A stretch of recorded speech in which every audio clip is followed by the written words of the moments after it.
ሰላም ጤና ይስጥልኝ ውድ ተመልካች አድማጮቻችን ይህ ኤንቢሲ ወቅታዊ ዓለም አቀፋዊ ዝግጅታችን ነው። በዛሬው ዝግጅታችን Putin hints on ending Russian war in Ukraine, but why now? ሲል የወጣውን መረጃ ወዲያም የአሜሪካው ፕሬዚደንት ዶናልድ ትራምፕና የቻይናው ፕሬዚደንት ሺ ጂንፒንግ ለመወያየት በዝግጅት ላይ መሆናቸውን እንዲሁም ትራምፕ to confront Xi over China's approach to war in Iran እባብ የልቡን አይቶ እግር ነሳው ይሉትን ያስታውሷል። ሰሜን ኮሪያ ደግሞ ምናልባት መሪዋ ኪም ጆንጉን ግድያ ቢፈጸምባቸው ስትል ያጻፋ ምላሿ ምንም ሳይሆን በቀጥታ በኒውክሌር ጦር መሳሪያ መሆኑን መግለጧን እንዲሁም ከመካከለኛው ምስራቅ ቀጠና ምድር ምስቅልቅል የእሳት ጨቀጨቅና ፈራርጦ አልጠግ ካለው ቁስልም ባለፈ ሌሎች ያሞጠሞጡ ባጮች መኖራቸውን ወዲህም ከመላው ዓለም ያገኘኋቸውን ወቅታዊና አዳዲስ መረጃዎችን ይዤ ቀርቤያለሁ። እስከ ዝግጅቱ ፍጻሜ ድረስም አብራችሁኝ ትዘልቁ ዘንድ የአክብሮት ግብዣዬ የአየር ሞገዱን ሁሉ አሳብሮ ከልባችሁ ይድረስ የምላችሁ አዘጋጅቼ የማቀርብላችሁ ትዕግስቱ በቀለ ነኝ። የቀበጡለት ሞት አይገኝ የሚሉ አላበው China undersea cable threat raises $10 trillion fears as Trump Xi talks loom ከሞታ አንበሳ በሕይወት ያለች ዝንብ ትበልጣለች ይሏል ነገር አጣፋጮቹና ሰንጣቂዎቹ። ከምድሪቱ ሦስቱ ልዕለ ኃያላን መንግሥታት ተብዮቹ ሁለቱ ቻይናና አሜሪካ ፕሬዚደንቶቻቸው በቅርቡ ፊት ለፊት ተገናኝተው ለመምከር መሰናዳታቸው ይነገራል። ይሁንና ግን ትራምፕም የሆኑ ደርባባው ሰው ሺ ጂንፒንግ የበጠበጡትና የቀመሙት መርዝ እንዳለም ይነገርባቸዋል። የቻይናው ፕሬዚደንት ሺ ጂንፒንግ ከትራምፕ ጋር ሲገናኙ በኢራን ስለተያዘው ጦርነት አጀንዳ ሊከፍቱ ማቀዳቸው ሲሰማ፣ የአሜሪካው ፕሬዚደንት ዶናልድ ትራምፕ ደግሞ የያዙት አጀንዳ የታይዋንን ደሴት በተመለከተ ሆኗል ነው የሚባለው። ወዲህም ትራምፕ የቻይናው ፕሬዚደንት ሺ ጂንፒንግ በያዙት የኢራን ጦርነት አጀንዳና አቋማቸው ጉዳይ ክፉኛ ሊወረምቷቸውን መሰናዳታቸውን የወጣው መረጃ ያሳያል።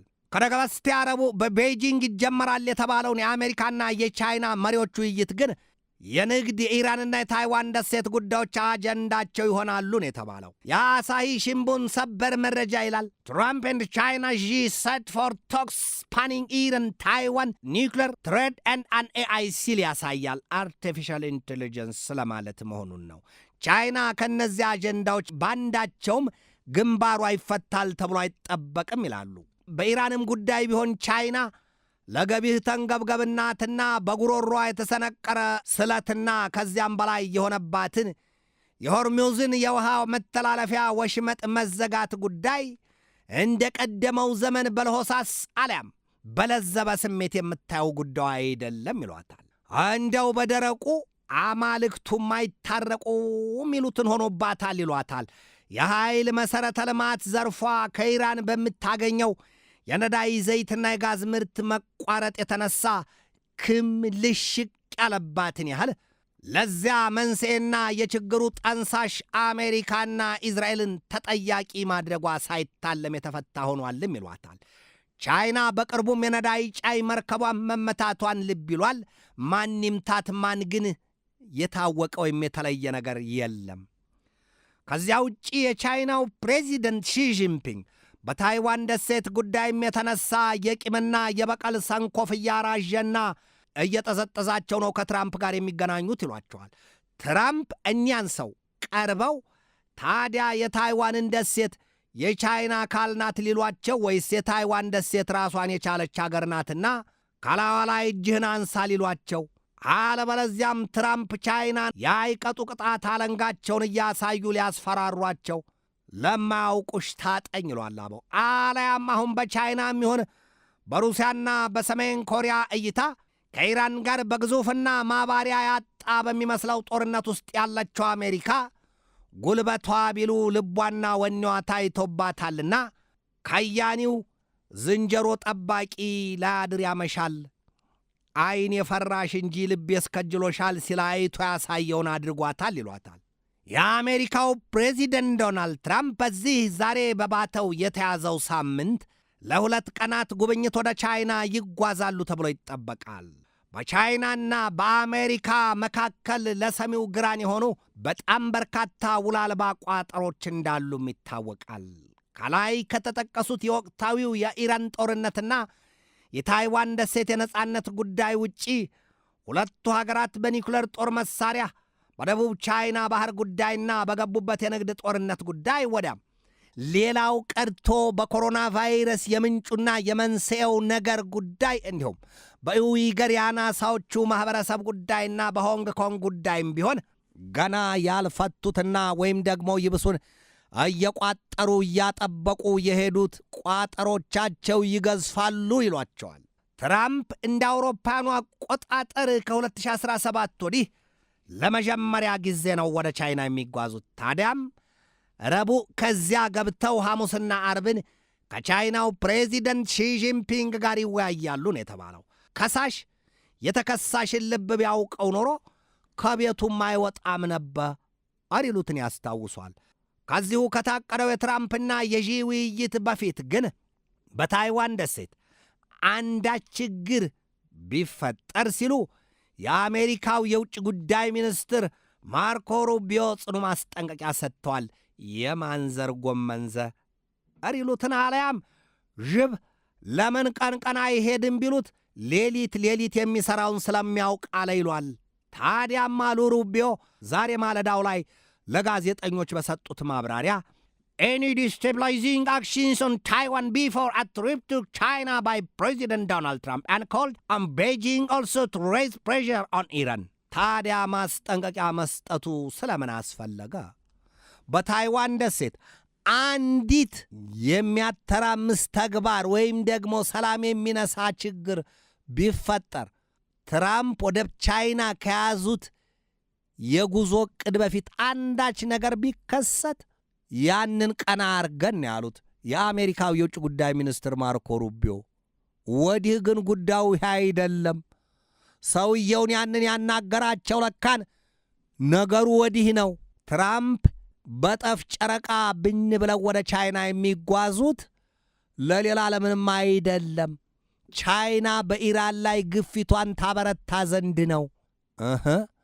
አሁን የኢራን ጉዳይ አይዋጥ አይተፋን ሆኖባቸዋል። ትራምፕ ሕዝባቸውንም ይሁን ከውጪ የኔቶን አጋር አባሮቻቸውን ሳያማክሩ መሰስ ብለው ከእስራኤሉ ጠቅላይ ሚኒስትር ቤንያሚን ኔታንያሁ ጋር ብቻ ዶልተው የገቡበት የኢራን ጦርነት እስከ አንገት የገቡበት የእሳት ባህር ዋና ሆኖባቸዋል። ጉዳዩ ማዕበል ሆኖባቸዋል። ታዲያ ምን ይሻላል ሲሉ ትራምፕ ግራና ቀኝም ብለው እኛኑ ደርባባውን ሰው የቻይናውን ፕሬዚደንት ሺጂንፒንግን ማማከሩ ሳይበጃ አይቀርም ያሉትን ሰንቀው ወደ ቤጂንግ ይጓዛሉ። ረቡዕ ይሄዳሉ። ሐሙስና አርብን እዚያው ዋላ ደር ብለው ይመክራሉ። ታዲያ ሩቢዮ ያወጡት ምስጢር ምንድን ነው? የለም ትራምፕ ቻይና በኢራን ላይ ግፊቷን ታበረታ ዘንድ ይጫኗቸዋል፣ ይወተውታሉ። ምን እንድታረግ ነው ኢራን? ትራምፕ ባሏት መሠረት ሰጥ ለጣ ቤት ለቤክ ብላ እጇን ሰጥታ እንድትንበረከክና እንድትብረከረክ የኒኩሌር ጦር መሳሪያ ፕሮግራሟን እንድትተው ዩራኒየም የማብላላት ሥራዋን እንድታቆም የሆርሙዝን የውሃ መተላለፊያ ወሽመጥ እንድትከፍት ኢራን እንዳላየ እንድታይ ከዚያም ውጪ የኒኩሌርና የባላስቲክ ሚሳይል ፕሮግራሞቿን በሙሉ እንድትተው አብላልታ ሰውረዋለች የተባለውንም ከ480 ኪሎ ግራም በላይ ዩራኒየም አሳልፋ ለአሜሪካ እንድትሰጥ ከዚያም ውጪ በኢራን ያለው መንግሥት የአያቶላዎቹ አገዛዝና አስተዳደር እንዲያከትም ይኸው ብላ በሯን ከፍታ ግቡት ሊሆን ያንን እንድታደርግ የቻይና ግፊት እንዲበረታባት ቻይና ያንን ትቀበል ይሆን? ዞር ይሉና ፕሬዚደንቱ ግን ምንድን ያሉት? የለም ዢ በኢራን ጦርነት ጉዳይ የያዙትን አቋም ትራምፕ ሊፋለሟቸው ነው። በዚያ ጉዳይ ላይ ቻይና በኢራን ጦርነት ያላትን አቋም ትለሳለስ ታቆም ዘንድ ጨርሶ ምክክርም ከኢራን ጋር እንዳይኖራት ለማድረግ ፕሬዚደንቱ ዶናልድ ጄ ትራምፕ ያንን ሁሉ ምክር ሰንቀዋል፣ ያንን ሁሉ ዱለት ይዘዋል ነው የተባለው። ይቀበሏቸው አይቀበሏቸው ግን የሚታወቅ ነገር የለም። መብላቷን አላወቀች፣ እጇን ታጠበች። ቻይናና አሜሪካ በነገር እንደተጋደዱና ሳይግባቡ ከቀሩ ደግሞ አሁን አበሳው ሌላ ነው። ትናንት ዛሬ አይደለም ይላል ከያኔው። ትናንት ዛሬ አይደለም፣ የዛሬ ለብቻ ነው፣ የተለየ ነው። ሁለቱ መንግስታት ሳይግባቡ በነገር እንደተጋደዱና እንደተፈነጃጀሩ የሚቀሩ ከሆነ ደግሞ የቻይና የበቀል አጻፋ ይከፋል ነው የሚባለው። ቻይና ለክፋትና ለበቀል ካቆተመው ልቡ አንጻር ከወሰነች የተቀናጀ ጥቃቷ ለአሜሪካ የህልውና መሠረቶች፣ የኢንተርኔት፣ የባንክ፣ የኃይል ግብይቶችና የወታደራዊ መገናኛ መስመሮችን በቅጽበት ልታናጋና ልታናውጻቸው ትችላለች የሚል መረጃ ወጥቷል። ቻይና በዚያ መልኩ አሜሪካን ተበቀለቻት ማለት ደግሞ አሜሪካን ከ10 ትሪሊዮን ዶላር በላይ ኪሳራ በየቀኑ ይደርስባታል ማለት ነው። በየቀኑ 10 ትሪሊዮን። ወዲህም ይላሉ የወታደራዊና የፖለቲካው ዘርፍ ተንታኞች ቻይና could choke Taiwan without firing a shot። ቻይና እንዲህ አሜሪካ የጠዋት ጣፋጭ ቁርስ ያህል የምታላምጣትን የታይዋንን ደሴት የነጻነት ጉዳይ ቻይና አንዲት የሰባራ ሽጉጥ ጥይት ሳትተኩስ ሁሉንም ነገር በእጇ ልታደርገው ትችላለች ሲሉ የወታደራዊና የፖለቲካው ዘርፍ ተንታኞች ይህንን ተናግረዋል። በዚህ ወቅት የአሜሪካ የምጣኔ ሀብት ቻይናን ከመሳሰሉት ባላንጦቿ ከፍተኛ ስጋት ተጋርጦበታል ወይም ተደቅኖበታል ነው የሚባለው። ቻይና በቀጥታ ከባህር ጥልቅ ስፍራ የተዘረጉ የኢንተርኔት ገመዶችን እሳት እንደገባው የሸረሪት ድር አመድ ካደረገችው አበቃ፣ የአሜሪካ ከርካሪ ሳይከካ ተቦካን ይሆንና ያርፋል ሲሉ የቀድሞው የአሜሪካው የደህንነት ተቋም ኃላፊ በጽኑ አስጠንቅቀዋል። ሥራ ለሰሪው እሾህ ላጣሪ ይሏል አበው። አለያማ ትሩጥ አንጋጥ፣ ለተቀማጭ ሰማይ ቅርቡ ነው። ወይም ደግሞ አፍ ያለው ጤፍ ይቆላልን ያስታውሷል። እነዚያ አሁን በቻይና የተራቀቀ ስሌት ቢወድሙስ የሚባልላቸው የኢንተርኔት ገመዶች በየዕለቱ የ10 ትሪሊዮን ዶላር የገንዘብ ዝውውር የሚንቀሳቀስባቸው ከሳምባም ከጉበትም ከሰው ልጆች የመግባቢያ ቋንቋም በላይ ግዝፈት እንዳላቸው ይነገርላቸዋል። These cables carry 99% of global data and support up to $10 trillion in daily financial transactions. የባሳለና ሀገርህን አትልቀቅ፣ ሞት የማላይበት ሀገር ብለው ሲጓዙ ጭራሹን ሞቶ የማይቀበሩበት ሀገር ደረሱ ይሏል ኢትዮጵያውያኑ አበው ውስጥ ወይራቸውን በተገቢው ሲያሳዩ። አሜሪካ በኢራን በገባችበት ከባድ ጦርነት የዓለምን የምጣኔ ሀብት ከነዳይ ዘይት መቋረጥና የዋጋ ንረት ዓለም መውጫ ቀዳዳታ ስትንደፋደፍ፣ አሁን ደግሞ ቻይና ከባህር ጥልቅ ስፍራ የተዘረጉ ገመዶችን ካወደመቻቸው ዓለም ሌላም ሳይሆን የመስሚያም የማያም ዓይንና ጆሮ ወዲያም እግርና እጁን አጥቶ ዋይታና ሐዘን ውስጥ ያለን ሰው መሆኗ ነው ሲሉ ያሳዩትና ያመሳሰሉት አልያም ያነጻጸሩት ሕልቆ መሳፍርት የላቸውም። የድመት ዕውር ይሉትን ያስታውሷል። ትራምፕ ወደ ቻይና ባይበሩ ነበር የሚያጠያይቀው። ቻይና ይሄ ሁሉ በእጇም እንዳለ ነው የቀድሞው የአሜሪካው የደህንነት ኃላፊው አንድሩ ባድጋር የገለጡት። ሐሳብ ያጋሩትና ያስጠነቀቁትም ሰውየው በዚያ ልክና በዚያ መልኩ ነው። ዛሬ በቻይናና በአሜሪካ መካከል ለቀረበው የጦርነት እሳት ቋያና ቤንዚን ተደርጋ የምትተረጎመው የታይዋን ደሴት እስከ 30 የሚደርሱ ከባህር ጥልቅ ስፍራ የተዘረጉ ግዙፍ የኢንተርኔት መረቦች የሚያልፉባት ደሴት ናት። አሜሪካ በጤናዋ አልተንዘረዘረችም። የታይዋንን ደሴት የሙጥኝ ብላ ከአንበሳ መንጋጋ እንደገባ ሥጋ የምትከረችምና የምትዘጋት ለዚህ ነው እንዴ ታዲያ ሲሉ ዛሬም የስላክ ከንፈራቸውን ሸርመም አድርገው ኡኡት ያሉት ብዙ ናቸው። እንደውም በአንድ ወቅት በዚያ ሲተላለፍ የነበረ የቻይና ግዙፍ መርከብ አንድ የኢንተርኔት ገመድ በጥሶ ለወራት የዘለቀ የግንኙነት ሂደት መቋረጡን ዓለም አትዘነጋውም የሚል መረጃ ወጥቷል። የአውሮፓው ከፍተኛ ዲፕሎማትን በበኩላቸው ይህንን ሲሉ ማስጠንቀቃቸውን የተሰማው ዛሬ ኢንተርናሽናል አንደርዋተር ኬብል አታክስ ባይ ሩሲያ ኤንድ ቻይና አር ኖ ሜር ኮኢንሲደንስ ነው ያሉት።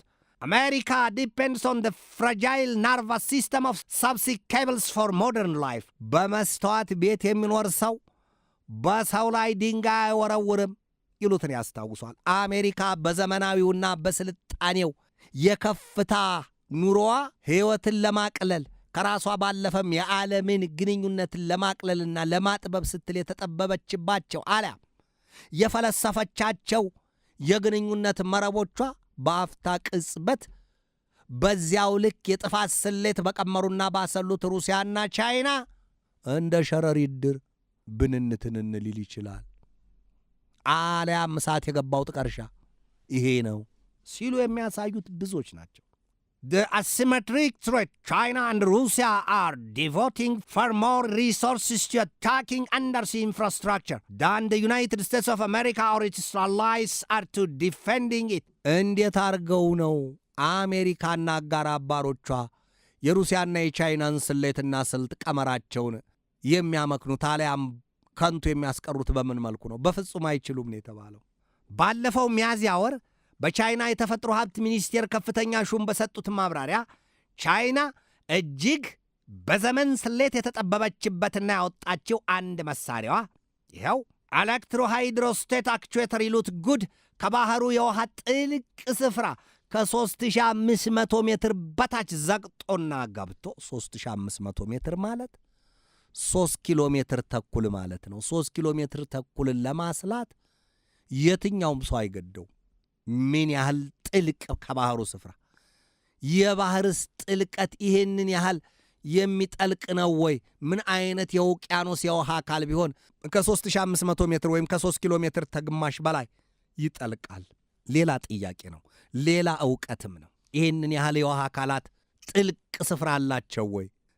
የባህር ሰርጓጁ የጦር መርከቦች እኮ በዚያ እየገቡ ከአሳና የአሳ ነባሪ ዝርያዎች ጋር ሁሉ ተዋደውና ተዛምደው ለዓመታት የሚከርሙትና የሚዘልቁት በዚያ ስፍራ ነው።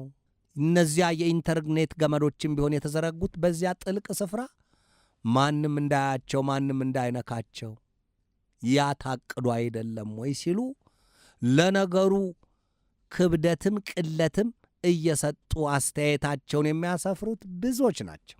እነዚያ የኢንተርኔት መገናኛ ገመዶች በባህር ሰርጓጅ መርከቦች የተዘረጉት የኢንተርኔት መረቦችን በጣጥሶም ብቻ አይደለም፣ ድራሻቸውን አጥፍቶ የሚገላግል መሳሪያ በስኬት መሞከሯን እኛ የተፈጥሮ ሀብት ሚኒስቴር መስሪያ ቤቱ ባለስልጣን ዛሬ አስታውቀዋል። ትራምፕ ያንን የሰማው ጆሮአቸው ምኑን ያስተኛቸዋል? ፈጥነው ከቻይና ጋር መምከሩን ምርጫቸው ይሆን ዘንድ አስገድዷቸዋል ሲሉ የተሳለቁባቸውም ብዙዎች ናቸው። ያዢ ሲይዘው ብረት ይቀልጣል ይሉትን ያስታውሳል። የዚህ አይነቱ ከባህር ጥልቅ ስፍራ የተዘረጉ ገመዶችን የማውደም ተልእኮ ደግሞ በአንድ ስፍራ ብቻ የተወሰነ ሳይሆን አውሮፓውያኑንም የመቀመጫ ላይ ቁስል ሆኖባቸዋል። ምርቅና ፍትፍት ይሉትን በይፋ ከሚታወጁ ጦርነቶች ሁሉ አስከፊና አቻም አምሳያም የሌለው ነው የሚባልለት ይኸው በባህር ጥልቅ ስፍራ ወይም በየትኛውም የውሃ አካል ወይም በእነዚያ ግዙፎቹ ውቅያኖስና የባህር ጥልቅ ስፍራዎች የተዘረጉ የዚህ አይነት ዓለም አቀፍ ገመዶችን በማውደም ከየትኛውም በአዋጅ ከተነገረ ጦርነት በላይ ነው ይላል። This is hybrid warfare in its purest form, designed to weaken the adversary below the threshold of declared war. Cables give Beijing and Moscow the ability to inflict devastating economic chaos almost at will. This gives both nations tremendous strategic leverage over the United States of America.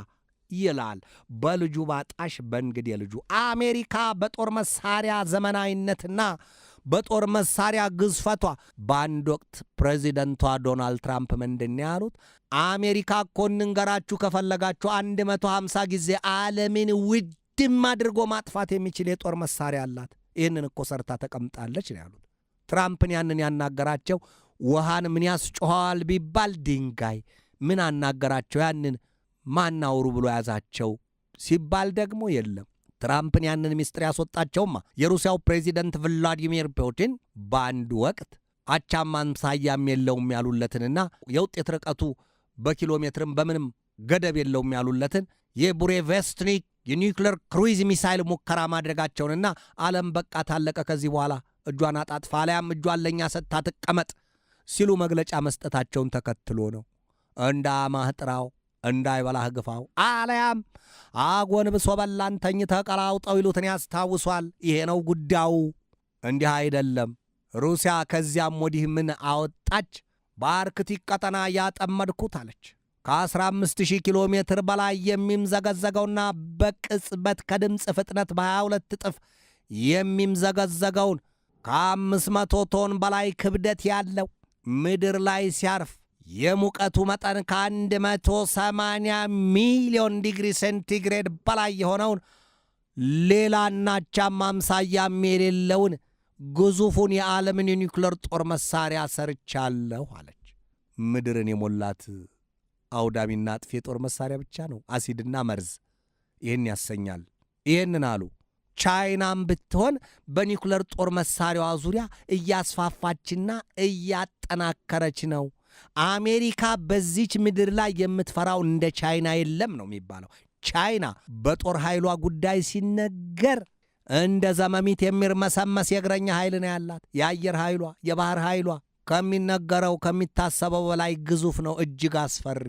ከዚያም ውጭ ቻይና የጦር መሳሪያ ዘርፏ በሱፐርሶኒክና በሃይፐርሶኒክ እንዲሁም በክሩይዝ ሚሳይል በእነዚያ መሳሪያዎቿ ዙሪያ ወዲያም በኒውክሌር ጦር መሳሪያዋ ጉዳይ የተቀናጀና የተጠናከረ ዘመናዊነትና ረቂቅነትን አላብሳቸዋለች ነው የሚባለው።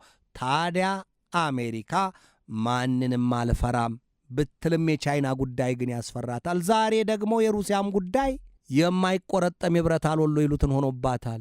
ፑቲን ያሉት ይሁንታን እያገኘ ነው። በዩክሬንም ጉዳይ በቅርቡ ፑቲን ባከበሩት የ81ኛ ዓመታቸው የናዚ ጀርመን የሁለተኛ ዓለም ጦርነት የድል በዓላቸው ላይ ለ3 ቀናት የተኩስ አቁም ስምምነት አውጃለሁ አሉ በተናጠል። የአሜሪካው ፕሬዚደንት ቀጠል አደረጉና እኛም ወደናል ይሁን ብለናል ይሁን አሉ። ዩክሬን ዛሬ ያሻትን ያህል በሩሲያ መዶሻ ስትወገር ብትል ብታድር ትራምፕ ምን ተዳቸው? አላየሁም አልሰማሁም ምን የመረጡ ይመስላሉ ይሏቸዋል። ሆዲ አባውን ብቅል ያወጣዋል። ታዲያ በዚያች በታይዋን ደሴት ጉዳይ አሁን ለንግግርም ለድርድርም አሊያም ለመጨረሻም ቁርሾ ሐሙስና አርብ ሊገናኙ ይጠበቃል የሚባልላቸው ዢና ትራምፕ ምን ይነጋገሩ ይሆን አናውቅም። ግን ቤጂንግና ሞስኮው ለአሜሪካ ውድቀት ይህንን ስለውላታል። ይህንን አሳ የላሰው ድንጋይ አዘጋጅተውላታል፣ እያንሸራተተ ረብ የሚያደርጋትን። The Taiwan Strait is also a crucial artery for the artificial intelligence revolution's most essential resources. ያች የታይዋን ደሴት ሚጢጥዬ ናት ቢባልላትም ከውሃዋ ከርስ ከደሴቲቱ ከርስ ጥልቅ ስፍራ ግን እጅግ ድንቅና ብርቅ የተባሉ የማዕድን ሀብታትን የታደለች ናት ይሏታል። በዚያም አሜሪካም ጮልቃ አይታለች። ቻይናም የራሴ ስትል አገባሻለሁ ያለው ሁሉ ላያገባሽ፣ ከባልሽ ወደ አትባባሽ፣ አርፈሽ ተቀመጭ ስትል የታይዋንን ደሴት ሊውጣት እንዳሰፈሰፈ ዘንዶ ተመስላ ቆማለች። ክብብ አርጋ የታይዋን ደሴት ጭጭ ምጭጭ ነው የምትለው። በዚሁ ሁሉ ጉዳይ ለመምከር አሜሪካና ቻይና ፕሬዚደንቶቻቸው ረቡዕ በቻይና ቤጂንግ ተገናኝተው ሐሙስና አርብን ይዶልታሉን የተባለው ምን እንደሚመክሩ ምን እንደሚወስኑ ጊዜውን እንጠብቃለን። ቻይና የታይዋንን ደሴት ሉዓላዊ ግዛቱ አድርጋ ስትቆጥራት፣ አሜሪካ በበኩሏ የቅምጧን ያህል ደሴቲቱን እየከበበች የጦር መሳሪያ ድጋፍም ስጦታም ታደርግላታለች ይሏታል። ታዲያ አሁን ይህንን ሁሉ የተገነዘቡት ዶናልድ ትራምፕ ፈቱትም አልፈቱትም አልያም ይብሱን ሸምቀቆውን አጠበቁትም በቀጥታ ከቻይና ጋር መወያየቱን ምርጫቸው ቢያደርጉ ካላነሳቸው በስተቀር ምን ሲበዛባቸው ጊዜውም ካረፈደባቸው እንጂ የገቡበትን አልተወጡት ገና ሌላ የእሳት ባህሯን አይጠብቃቸዋል ይሏቸዋል። የበላቸው ያገሳታል፣ በላይ በላዩ ያጎርሳዋታል ይሉትን መሆኑ ነው። ወዲህ ትራምፕ አፍንጫዋ ነው ብዬ በዓይኗ ጎረስኳት ይሉትን የሆነው ጉዳይ በኢራን፣ በአሜሪካ፣ በኢዝራኤል፣ በቻይና፣ በሩሲያ በኩል ትልቅ ቁርኝትን ፈጥሯል። የእሳት አበላው ሁሉንም አያይዟቸዋል ውስጥ ውስጡን። ኢራንን ሲሉ ቻይናና ሩሲያ አፍጥጠዋል። ኢዝራኤልና አሜሪካም በጦርነቱ ላይ ናቸው። ምን ሰላም ይጠበቃል? ይብስ ሌሎች ያሞጠሞጡ ባጮች እየፈራረጡ ሌሎቹን እንዳንበሳ ወጥመድ እየያዙ ካልከተቷቸው በስተቀር ሲሉ የሚሳለቁትም እንዲህ ዋዛ ቁጥር የላቸው። ወዲህ ትራምፕ የኒውክሌር ጦር መሳሪያ ትጥቋን አምነው መቀበል ቀርቶ አስፈተዋለሁ የሚሉላት ሰሜን ኮሪያን በበኩሏ ከሩሲያና ከቻይና ጋር ካላት ብርቱና ጠንካራ ጥልቅ ትብብር አንጻር ሌላ የሳምባ ምች ሆናባቸዋለች የሚል መረጃ ወጥቷል። ፒዮንግያንግ መሪዋ እኒያጭሩና ፈርጣማው ሰው ኪም ጆንጉን በተቀነባበረ የግድያ ሴራ ከተገደሉባት እህል ውሃ የማያሰኝና አስቸኳይ የኒውክሌር ጦር መሳሪያ የበቀል ምላሽ ለመስጠት መሰናዳቷን አስታውቃለችና ትራምፕን ላትምራቸው ነው። ሀገሪቱ የሕገ መንግሥቷን አንቀጽ በማሻሻልና በማደስም የኒውክሌር ጦር መሳሪያ የበቀል ስሌቷን ይሁንታ መስጠቷን የተሰማው ግን ታዲያ ሰሜን ኮሪያ ካላጣችው ስጋት የመሪዋን መገደል በምን ቀመረችው? እውን ሰውየውስ ቢሆኑ በሥልጣናቸው ልጃቸውን የመተካታቸው ስሌትና ከእህታቸውም ጋር የገቡበትን ከቅሬታ ያለፈና ደም ያላበሰ እይታ ላስታወሰውና ላስተዋለው ሰው አንዳች ነገርና ሴራ እንደተጠነሰሰላቸው ገብቷቸው ይሆንን ሳይል አይቀርም። ያልጠረጠረ ተመነጠረ። አሜሪካና ኢዝራኤል ጣምራ ፈጥረው በኢራን በፈጸሙት ጥቃት የሰሩትን ወዲያም አሜሪካ በቬኔዙዌላ ገብታ የፈጸመችውን ያስተዋሉት የሰሜን ኮሪያው ባለሥልጣናት ነግበኔን አለያም ከጎረቤት የዘነበው ከሌላው ማካፋቱ አይቀርምና መንዥከው የዋጡት አስመስሏቸዋል ይሏል። የሩሲያው ፕሬዚደንት ቭላዲሚሮቪች ፑቲን በበኩላቸው በሀገር ቤት ከሰሜን ኮሪያው መሪ ኪም ጆንጉን ተመሳሳይ የሚባልለትን አንድም የመፈንቅለ መንግሥት ሁለትም ደግሞ የግድያ ስሌት ተቀምሮላቸዋል የሚል መረጃ ወጥቶባቸዋል። ፑቲን ዛሬ በሰጡት ማብራሪያ ታዲያ ዩክሬን ዎር ኢዝ ካሚንግ ቱ አን ኤንድ ብለዋል ነው የተባለው። የዩክሬን ጦርነት ወደ ማብቃቱ ወይም ወደ መገባደዱ ተቃርቧል። ብዙውን መሬቷን በእጃቸው አስገቡ ይሆን ፑቲን? ወይስ እንደተባለው ከውስጥም ከውጭም የተሳለላቸው ሰይፍና የተሰላላቸው የግድያ ስሌት አሰጋቸው ይሆን? ታዲያ ፑቲን ቢሰጉ ስልጣኔን እለቃለሁ ያውላችሁ ሊሉ ይሆን? ወይስ ወዲህም ደግሞ የጤናቸው ጉዳይም እጅግ አሳሳቢ ሆኗል የሚል መረጃ ይወጣባቸዋል? እንደው ግን ምቀኛ ታሳጣኝ ይሉና በያዙት አቋማቸው ይቀጥሉ ይሆን? ጊዜ ቁም ነገራም ነው። ጊዜ ነው እንጂ ቁም ነገራም ባላባትነት አያኮራም ይላሉ ኢትዮጵያውያኑ። በቀጥታ ወደ መካከለኛው ምስራቅ ቀጠናና ወደ መጨረሻው ጉዳይ እናልፋለን። ኢራን claims new supreme leader Khamenei is fully healed from scratch behind the ear. ኢራን አዲሱ መንፈሳዊ መሪዋ አያቶላ ሞጅታባ ካሚኔይ ከደረሰባቸው ጥቂት ከጆሮአቸው በስተጀርባ ካለ ጭረት ቁስል ተርፈው አገግመው ተነስተዋል፣ ሙሉ በሙሉ ድነዋል፣ ተፈውሰዋል የሚል መረጃ አውጥታለች ኢራን። አያቶላ ሞጅታባ ካሚኔይ በመጀመሪያው ቀን የኢዝራኤልና የአሜሪካ የጣምራ ጦርነት በኢራን ላይ ሲታወጅ አባታቸውንና ሌሎች ቤተሰቦቻቸው ሲሰዉ እሳቸው የመመታታቸው ነገር ሲነገር እንደነበር አይዘነጋም። በጣም ለረዥምና ለተደጋጋሚ ጊዜ በወጡ የዓለም አቀፍ መረጃዎች አያቶላ ሞጅታባ ካሚኔይ በአባታቸው የተተኩት ሰው ዛሬ ድነዋል፣ ሙሉ በሙሉ ተፈውሰዋል የተባለላቸው ሰው ያልተባለባቸው ያልወጣባቸው መረጃ የለም። ትራምፕ ሳይሞት አይቀርም እኔ ምን አውቃለሁ አሉ። እንዲያውም ትራምፕ ምን አሉ? እንደ ኢራናኑ እኮ እኔን አዲሱ መንፈሳዊ መሪያቸው አድርገው ሊመርጡኝ በተደጋጋሚ ጠይቀውኛል፣ እኔ ግን ፈጽሞ አልሆንም አልኳቸው፣ እምቢ አልኳቸው አሉ። ኢትዮጵያውያኑ ውሸቱ ቆሞ ይሄዳ አልላሉ በነገር ያቀለሉትን ሰው ሲገልጡት እውነቱን ተናግሮ ከመሸበት ማደር የማይመስል ልብ ያቆስል። አሁን ሻይቷ ሀገር ኢራን መንፈሳዊ መሪ ለመሰየም ከልጆቿ ወይም ከዜጎቿ አንድ ሰው አታይሆን ትራምፕን የመንፈሳዊ መሪ ላድርግ ያለቻቸው? ወይስ እስኪ ምን ይል እንስማው፣ እዚህም ገብቶ መንፈሳዊ መሪ ልሆን ይል ይሆን? ሁሉ አማረሽን ገበያ አታውጧት ይሏል ኢትዮጵያውያኑ። እንዲህ ሲል ይሆን ትራምፕ? በዚህስ ገጽታው ተመልክተውት ይሆን? ብቻ ግን ያመረጃ ወጥቷል። ብዙ ጊዜ ደጋግሜ ተመልክቸዋለሁ። ከዚያ ውጪ አያቶላ ሞጅታባ ካሚኔይ አንዱ እግራቸው ሳይቆረጥ አይቀርም። እንዲሁም ደግሞ የአርቴፊሻል ሰርጀሪ ወይም ቀዶ ሕክምና ፊታቸው ላይ ወይም ቆዳቸው ላይ ያስፈልጋቸዋል። በጣም ብዙ ዜናዎች ሲናፈሱባቸው የነበሩ ሰው ናቸው። ዛሬ ግን አረ የለም ሙሉ በሙሉ ተሽሏቸው ተፈውሰው ወጥተዋል የሚል መረጃ ወጥቷል። እንግዲህ እግራቸውም አልተቆረጠም። የዚያ አርቲፊሻል ሰርጀሪ ወይም ደግሞ የቀዶ ሕክምናው አላስፈለጋቸውም ማለት ነው። እያደር ነገና ተነገ ወዲያ አዳዲስ መረጃዎች መውጣታቸው አይቀርም። እውነትና ንጋት እያደር ይለያልና ያን ጊዜ በተገቢው የምናየው ይሆናል። ታዲያ ዛሬ ኢራን ወጥቷል የምስራች ብላ አሳውቃለች።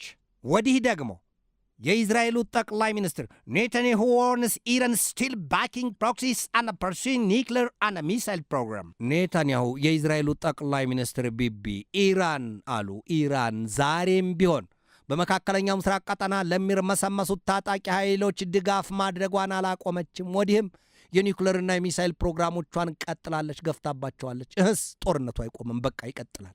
ኢራን ያበለጸገችውን ዩራኒየም ከምድሯ አስወጥታ እስከምታስተላልፍ ወይም እስከምታጠፋ ድረስ የኒውክሌር ፕሮግራሞቿም ንቅልቅል ውድም ብለው እስካልጠፉ ድረስ ጦርነቱ ይቀጥላል። ኢራን ደግሞ የለም የሰላምና የድርድር ወይም የመግባባት ስሌት ካለ ኢዝራኤል ይሏት ሀገር በሊባኖስ የያዘችውን ጦርነት ጨርሶ ታቁም። ከዚያም ውጪ የሆርሙዝ የውሃ መተላለፊያ ወሽመጥ በኢራን ሉዓላዊነትና የበላይነት ቁጥጥር ካልሆነ በስተቀር የትኛው መርከብ አያልፍም። ከዚያም ውጪ የኒውክሌር ጦር መሳሪያ ፕሮግራም ጉዳይ ዩራኒየም የማብላላት ፕሮግራም ሊነሳ አይችልም። ኢራን ዲስሚስ ትራምፕ ሪጀክሽን ኦፍ ፒስ ሪስፖንስ አስ ኢረሌቫንት። የተቆጣ ግስላን ሆናለች።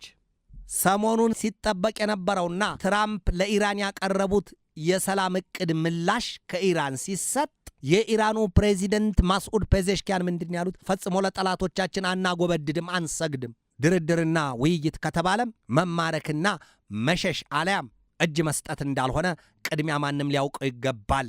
የሆርሙዝን ወሽመጥ ማንም አይጋልብበትም፣ አይፏልልበትም። ኢራን በዚህ አቋሟ ጸንታለች። ደህና ሁኝ ልበልሽ የነዳጅ ዘይትና የጋዝ ዋጋ ምን ሊሆን ነው? በየት በኩል? ለነገሩ ተስፋ ባይኖር ኖሮ ብዙዎች ቀናቸው በጠራራ ፀሐይ ጨለማ ይሆንባቸው ነበር ይላሉ። እንዴት ቢባል ደግሞ ተስፋ ቀለብ ነው። የሌሎች አማራጮችን ማማተር ይቻል የለም ወይ ይላሉ። በስተመጨረሻ ኢራን ኢሹስ ስትሬች ብሪቲሽ አንድ ፍሬንች ዋርሺፕስ። አሁን ነገር እየመጣ ነው። እንግሊዝና ፈረንሳይ ጦር መርከቦቻቸውን በዚያ በፋርስ ባህር በሆርሙዝ የውሃ መተላለፊያ ወሽመጥ በዚያ ታይተዋል።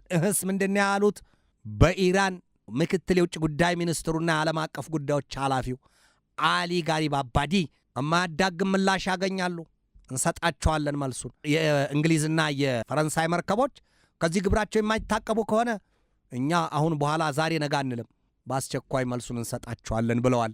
የፋርስ ባህር ወይም ፐርሺያን ጋልፍ የሆርሙዝ የውሃ መተላለፊያ ቀጭኑ ወሽመጥ ያ ስፍራ እንደ ሰደድ እሳት ቋያና ቤንዚኑ ቀርቦበት እሳቱ እየተንቀለቀለ ነው፣ እየቶገ ሰማይ እየላሰ ነው፣ ብዙዎችንም ብዙ እያነካካ ነው።